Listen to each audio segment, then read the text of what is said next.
আসসালামু আলাইকুম সবাইকে, welcome back to Taslima Hridoy blogs. আশা করি সবাই ভালো আছেন, আমিও ভালো আছি। আমি বলার আগে ভাষা হারিয়ে ফেলেছি, বলতে অনেক কষ্ট হচ্ছে। 2 দিন আগে আমাদের ঢাকার বেইলি রোডে যে ঘটনাটা ঘটেছে আমরা সবাই জানি, যে অগ্নিকুণ্ডটা, আর এটা নতুন না। 2 দিন পর পরই আমাদের ঢাকাতে এই ঘটনা ঘটে, বা বিশেষ বিশেষ গাড়িতেও হয়, ট্রেনগুলোতেও হয়, অনেক জায়গাতেই হয়। বেশিরভাগ ঢাকাতে হয়। আমি অনেকবারই দেখেছি ঢাকাতে। আমি লন্ডনে আসার আগে 5-6 বছর ছিলাম। 5-6 বছর আমি অনেকবার দেখেছি ঢাকার মধ্যে অনেক আগুন লেগেছে। নিউ মার্কেট দেখলাম, অনেকগুলাতেই দেখছি। আমার কিছু বলার নাই, মানে যাই হোক, সব কিছুতে সাধারণ মানুষ সব কিছু হারায়। এই একটা ছোট্ট 10-12 ঘন্টা জায়গাতে অনেক বড় বিল্ডিং করা হয়েছে, অনেক বড়। ওইটাতে চাপাচাপি কইরা অনেক রেস্টুরেন্ট করা হয়েছে। সিঁড়িগুলো অনেক চাপা করা হয়েছে, কারণ দোকান সব তো বাড়াইতে হবে, রেস্টুরেন্টের সংখ্যা বাড়াইতে হবে, দোকানের সংখ্যা বাড়াইতে হবে, ফ্ল্যাটের সংখ্যা বাড়াইতে হবে। তো আর যার কারণে সিলিন্ডারগুলো রাখারও জায়গা হয় নাই, যার কারণে সিলিন্ডারগুলো রাখার জন্য বিশেষ জায়গা হয়েছে সিঁড়িগুলোর নিচে। আর সবচেয়ে মানে আমি ইমার্জেন্সি যে একটা এক্সিট আছে, যে কোনো সময় কোনো দুর্ঘটনা হলে আপনি আরেকটা রাস্তা দিয়ে বের হতে পারবেন, এটাও রাখা হয়নি। কারণ এতটা ফ্ল্যাট বাড়ানো প্রয়োজন যে ওইগুলোর প্রয়োজন নাই। তো এগুলাতে কার ক্ষতি হয়েছে?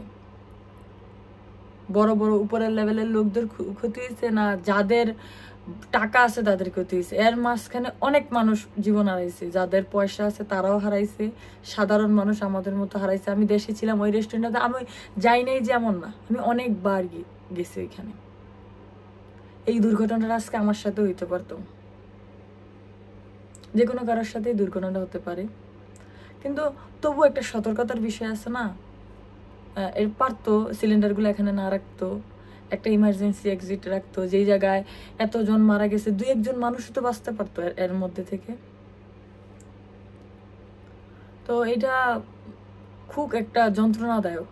কিছুদিন পর পর এরকম, হ্যাঁ জানি যারা মারা গেছে বা যারা আহত হয়েছে তারা আমার কোনো রিলেটিভস না, কারো না কারো রিলেটিভস। তো ওই ফ্যামিলিগুলোর উপর দিয়ে কি যাচ্ছে?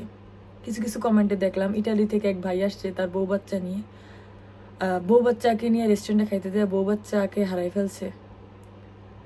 ভিকারুন্নাসার শিক্ষক গেছে, সেও গেল, মারা গেছে। ড্যাফোডিলের এক সাংবাদিক ভাই, ড্যাফোডিলে থেকে পড়া পাশ করছে, উনিও মারা গেছে। এরকম অনেক ভালো ভালো পরিচিত মুখ বা বিশেষ জায়গার, যেমন শিক্ষক, তার মেয়ে এরকম মারা গেছে।